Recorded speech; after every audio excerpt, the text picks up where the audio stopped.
50 Movies in 50 Weeks, where I, your host, Joey Hollywood, try to get through all 50 movies in this 50 movie box set in 50 weeks. The movie I watched today was called Idaho Transfer from 1973. This was directed by Peter Fonda, who I believe is the father of Jane Fonda, but I don't know that for sure. Fact check me, editor Joey.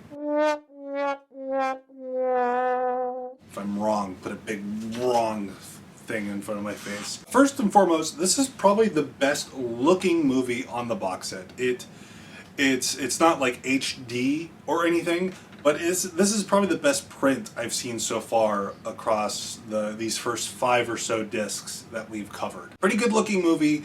Unfortunately, not the most interesting movie in the world. And I'm not entirely sure, like, why.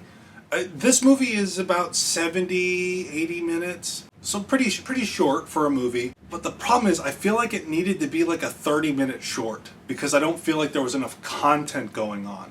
There's also points in the movie where I felt like the characters were operating under the idea that I knew what they were talking about.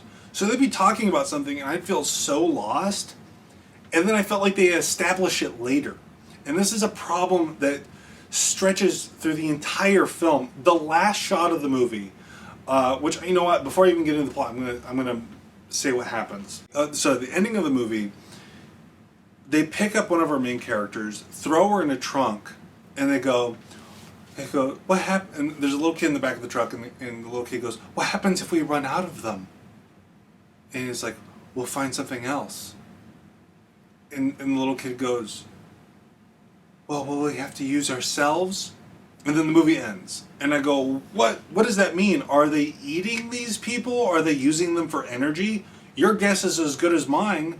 I felt like I was paying enough attention. I wrote a lot of notes that I'm not even going to use here because not enough happens in the film. It was just kind of a frustrating sit-through. The acting was fine. Everything was fine. It was just kind of boring, and the writing was irritating because I didn't know what was going on. I didn't even realize it was a time travel movie till after they time traveled. After they time travel and then they go back in time, and I'm like, oh shoot, they were in the future. I just didn't get it. The whole movie has this problem.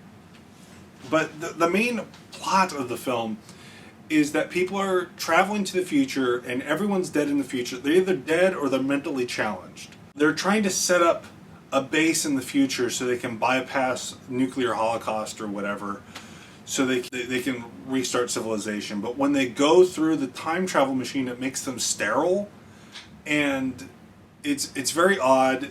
And the time travel thing, and this is probably why I didn't realize they were time traveling, they have to take off their pants. Not their shirts, just their pants, and they get on this like it looks like a metal sawhorse, and they press a button and then they wiggle and phase out of existence.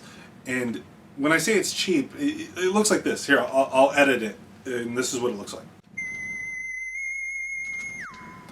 And that's what it looks like. They go to the future, and I guess like in the past they turn off the time machine, so they can't get back home, so they're stranded in the future. And they go on a long walk, and then when they come back, everyone's dead, because one of the people who you think dies earlier in the film, but is not dead. No one bothered to check and see if this girl was alive.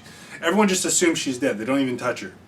But she kills everyone because she wants to use all the food. Our main character travels back in time, then goes forward in time past the point when the girl killed everybody, and then gets picked up by the future people who are using her for something. I don't know what. And I would describe this movie as being in a group of friends where they're all referencing an in-joke that you don't understand, and they won't explain it to you. That's the experience of watching this film. It's very frustrating, and that's it. It's just an irritating watch. I wish I liked it more because there are interesting ideas here. It just should have been a 30-minute short. Not even an episode of an anthology show. Just a short film. That's what the movie should have been. I looked on Letterboxd. Some people really liked it. Not me. I think I gave it 2 stars, maybe 1.5 on Letterboxd. I don't see what other people saw in it. Maybe I'm just stupid. Maybe that's what it is. Maybe it's not that the movie didn't explain things correctly. Maybe I'm just too dumb to get it. But I didn't like this one. I don't recommend it. It's very flawed. The only thing I really have nice to say about this movie is that the picture quality was superior to other movies on this box set. But that's it for now. Thank you for watching. I'll see you next week. Remember, please be kind and rewind.